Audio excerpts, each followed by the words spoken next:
Hey everybody, this is Isaac, and yesterday, if you subscribe to our channel, then you noticed that we had a poll on there. And the question was, if you were to rewrite the results of Miss Universe Philippines 2023, which of these two ladies would you send? And we had over 2,200 votes.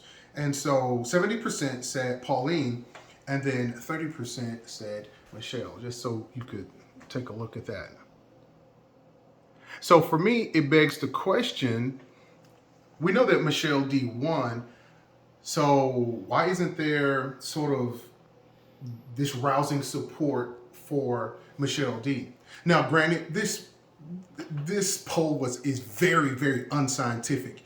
It's just it's a way for me to sort of engage and kind of to be able to think about things in a different way. But it also gave me the opportunity to really look at the top three candidates. So I had to do a little bit of research and had a little bit of help to do some research. So I'm again learning this pageant thing, and it's fascinating. I will have to say it is fascinating. And I also want to make sure that I can't remember who it was, but I want to thank the person that commented. I was under the impression that if they're first runner-up, second runner-up, but that's not how it is in the pageant. The top crown is Miss Universe. The next crown is Miss Supranational. The next crown is Miss Charm. Then there's a first runner-up. Then there's a second runner-up. So to the commenter, thank you for that correction. It's a little different here, but I do thank you for that correction. And that's the way it is. So if you look at the top three, which was Pauline Amlings, Michelle Dee, and then Krishna Gravides, they're all well-spoken.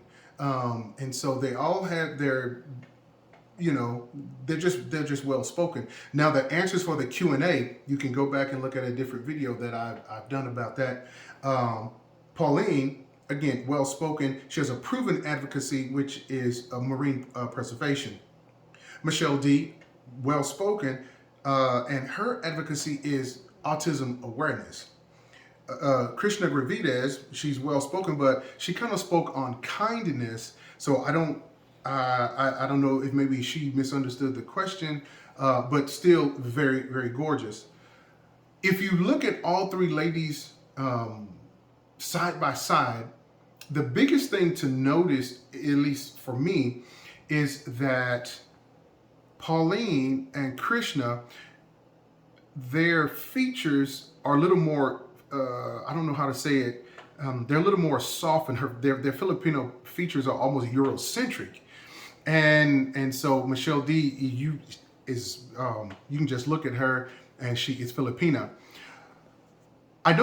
The Miss Universe Pageant 2023 will be held in El Salvador. So I wonder how Michelle Dee's look will fare again in a Latino country.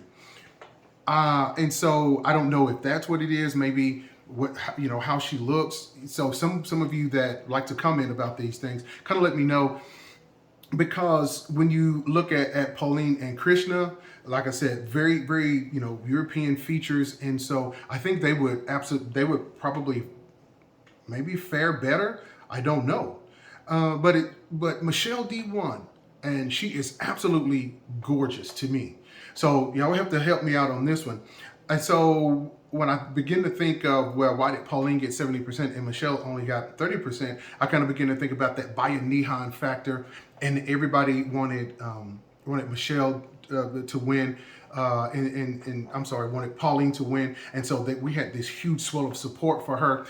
I'm not sure that I saw that with Michelle. I know that she won the Miss Universe Philippines, and so while she's very gorgeous, very regal, the way that she speaks, and I wonder, are we going to have that Bayanihan factor for her when she goes to compete in El Salvador?